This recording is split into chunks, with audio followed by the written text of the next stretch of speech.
He's ready for some creepy goodness. You know it. And speaking of creepy, you guys watching, make sure to subscribe to the Sinister Chronicles on YouTube. You don't want to miss their latest uploads. Yeah, they're really cranking out the chills over there. Okay, so for today's deep dive, we're tackling I found out why the locals won't go near Black Lake. Terrifying true story. Just the title is giving me goosebumps. What about you? Terrifying true story. It's like an instant hook, right? Sure. Makes you wonder how much is true, how much is, amped up for the scare factor. Exactly. That's what gets me every time. Uh, So the video starts off with this family going on vacation to Black Lake. Classic setup, right? Prophylactic. And it was all the mom's idea. She's all about those like authentic travel experiences, off the beaten path, no tourist traps. I can respect that. Yeah, me too.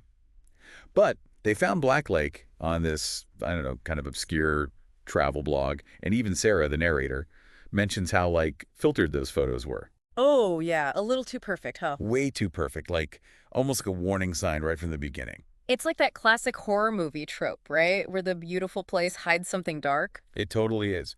So they set off on their road trip, heading into this town called Pine Haven, right? Setting the scene. And as they drive deeper into the woods, things start to feel, well, more isolated, Sure. and more unsettling. Yeah, I bet. Like the roads get rougher, the forest closes in, and even the locals are giving them these weird looks. It's like the filmmaker is slowly turning up the tension, making us feel trapped right along with the family. Oh, for sure. That slow burn is way more effective than just like a jump scare out of nowhere. It's all about the atmosphere. Exactly. So they stop at this general store to get supplies, I guess, and they meet Mr. Jensen, the owner. And let me tell you, this guy is like straight out of a creepy folktale. Uh-oh. Yeah, the moment they mention Black Lake, it's like the temperature drops 10 degrees. He gives them this ominous warning, and then he tells them about this mining accident back in 1932. The backstory. The backstory. And it's a doozy.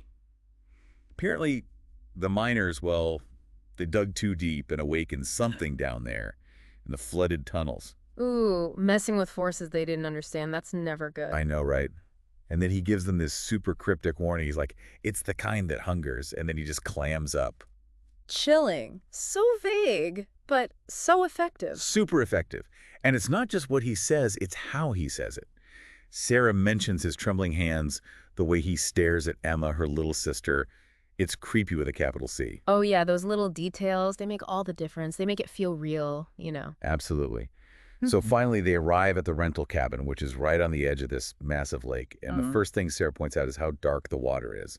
Like it doesn't reflect light, it absorbs it. That's ominous. Right. It's like this black hole in the landscape, just sucking in all the light. Yeah, I'd be getting some bad vibes from that. Oh, for sure. And that night, they start hearing this strange humming sound coming from the lake. It's almost musical, but kind of off, Like voices trying to sing something they don't quite understand. That's giving me goosebumps just listening to you describe it. It's creepy. And there's this ripple in the water, but no wind, nothing to explain it. That's the kind of stuff that keeps you looking over your shoulder all night. For sure. And then the next morning, Sarah discovers this carving on the bottom step of the cabin. What does it say? It says, "The deep one's hunger." And it was only revealed because of the flash from Emma's camera. Ooh, that's so creepy. It's like a warning from someone who knows what's lurking down there. Exactly. And Sarah, being Sarah, immediately starts digging online, researching Black Lake. And what she finds, well, it doesn't exactly put her mind at ease. Oh, I bet. What does she find? Disappearances. Lots of them, going back decades. No bodies ever recovered. And get this, people always report strange lights and sounds before each incident. So it's like a pattern.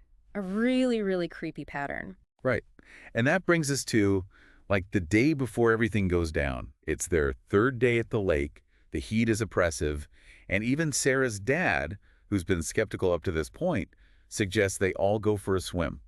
Oh, no, that's never a good sign. You know it's not. It's like they're completely ignoring all the warning signs, just begging for trouble. It's like they want to tempt fate.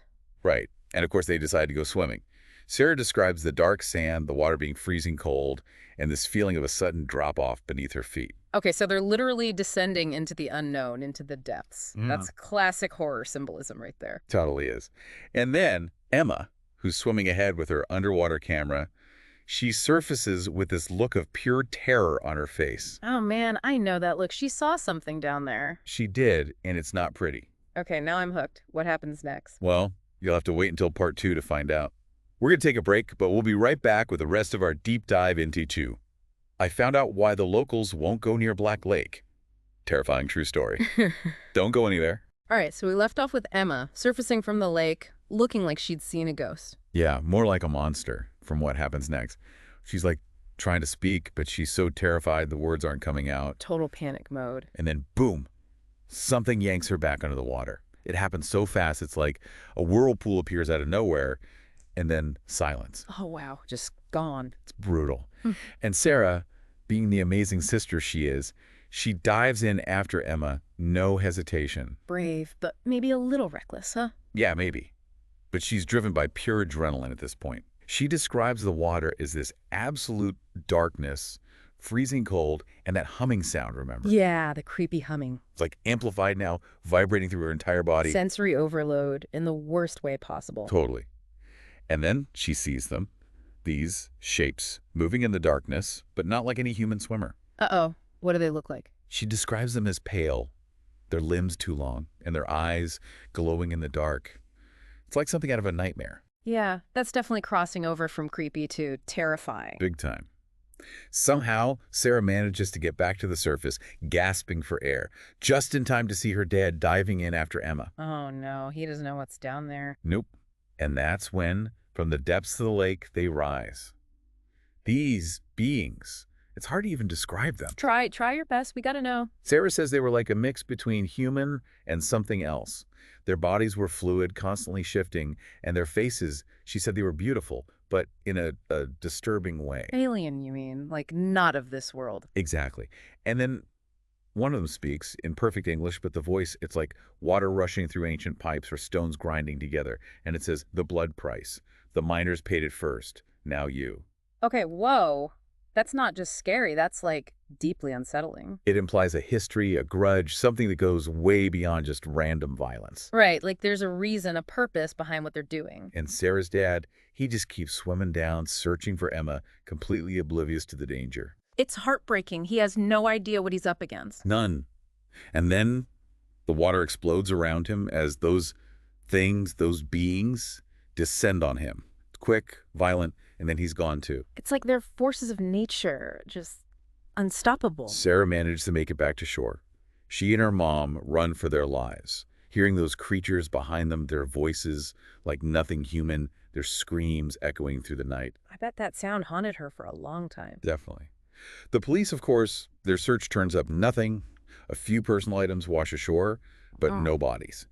And one of the divers who went down, he refused to talk about what he saw. Of course not. Who would believe him? The official report calls it a drowning accident, but we know better, right? Oh, yeah, we know better. Sarah and her mom move away. Her mom never speaks of the incident again, but lives in fear of any body of water. And Sarah, she dedicates herself to researching similar incidents, trying to find an explanation, a pattern. Trying to make sense of the senseless. Exactly. And what she finds is, Black Lake isn't unique. There are other places, other lakes, where these things, these creatures, are lurking. She says the locals always know. They carve warnings, tell stories, but nobody listens. It's like a hidden world existing right alongside ours, but most people are oblivious. And then, a week after the incident, Emma's waterproof camera washes ashore. Most of the memory card is corrupted, but 3 images survived. The first one shows Emma smiling with the lake behind her, unaware of the darkness approaching. Oh, so sad. The second image is mostly black, except for a pale hand reaching up from the depths. It's the moment she was taken, frozen in time. Just a hand, but it says so much. And the third image, the one Sarah keeps hidden away, shows something rising behind Emma. A face, humanoid, but with this expression of ancient hunger and almost joy. A joy. That's even more disturbing than the hunger. I know, right? Like they enjoyed what they were doing. The video ends with Sarah reflecting on everything that happened, the loss, the trauma, and the questions that still haunt her. She says she hears those voices, those harmonies in her dreams, and she wonders, is it a lure or just her guilt talking? Leaving us with more questions than answers. Classic Sinister Chronicles.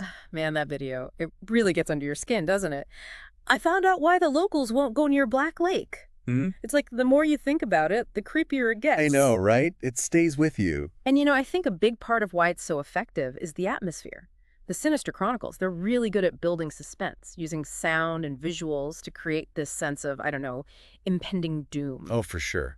They know how to tap into those primal fears, the things we can't see, the things lurking in the darkness. Like that humming sound. Remember how it starts off subtle, almost like background noise, and then it just keeps building, getting louder, more insistent? Yeah, it becomes this oppressive presence, almost like the creature's voice, a warning. Yeah, a warning that nobody heeds. And visually, the way they film the lake, it's not just water, it's this dark void, a black hole in the landscape. Absolutely. And that darkness, it's everywhere in the video.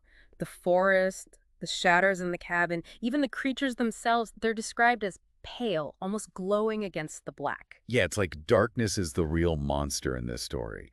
The creatures, they're just a part of it. Speaking of which, they're pretty freaky, right? Not just monstrous, but kind of beautiful too, in a weird way. It's that uncanny valley thing, they're almost human, but not quite, and that makes them even more unsettling. And that line, the blood price, the miners paid it first, now you.